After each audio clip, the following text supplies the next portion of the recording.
Hey everyone, welcome back to the channel. There's a serious story I want to talk to you about today. A tragedy that recently hit Iran hard. It happened at the Shahid Rajai port in Bandar Abbas. Maybe you haven't heard about it yet, but don't worry, I'll break it all down for you. What happened, why it matters, and how it's affecting people in Iran, and even beyond. This is a story of loss, of strength, and of many unanswered questions.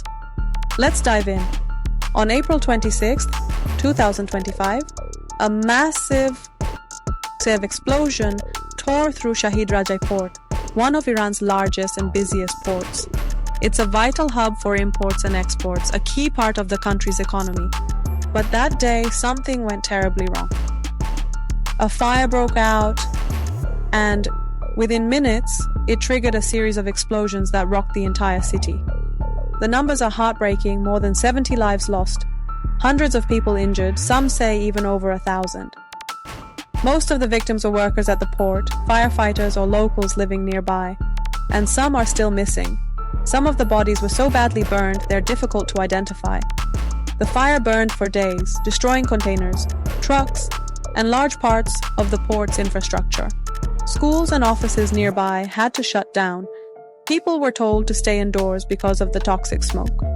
Now let's talk about the cause, because this is where things get a little murky.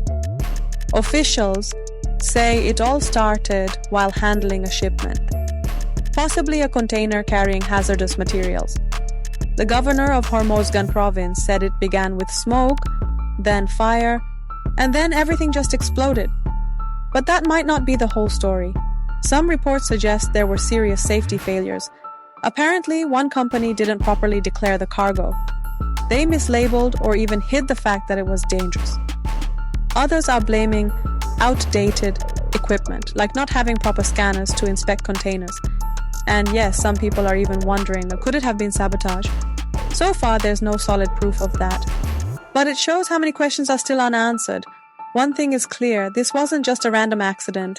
It points to deeper problems, poor safety, lack of oversight, and a system that clearly failed, and people are demanding answers. But beyond the headlines, this is a deeply human story. Imagine going to work that day at the port, or living nearby, just trying to get through your day, and suddenly everything changes. Whole communities are in mourning. Rescue teams worked non-stop to pull survivors from the rubble. Hospitals were overwhelmed with the injured, and in the middle of all this tragedy, we've seen real acts of heroism, firefighters risking their lives and neighbors helping one another. At the same time, there's frustration. A lot of people feel like they're not getting the truth.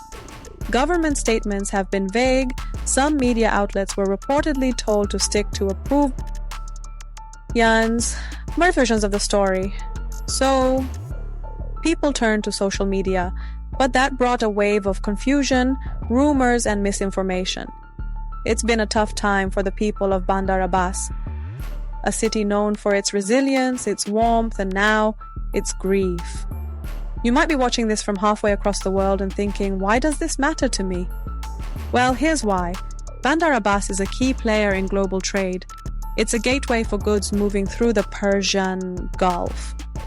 So, disruptions there can ripple across the world, affecting oil prices, shipping routes, even the products on your shelves.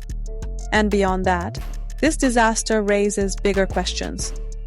How are dangerous materials handled around the world? What happens when safety rules are ignored? And who's really responsible when things go wrong? So this isn't just about one explosion in one country. It's about safety. It's about transparency. And it's about holding the right people accountable. Thanks for watching. If this story helped you understand what's going on, please hit that like button, subscribe, and share it with someone else who should know.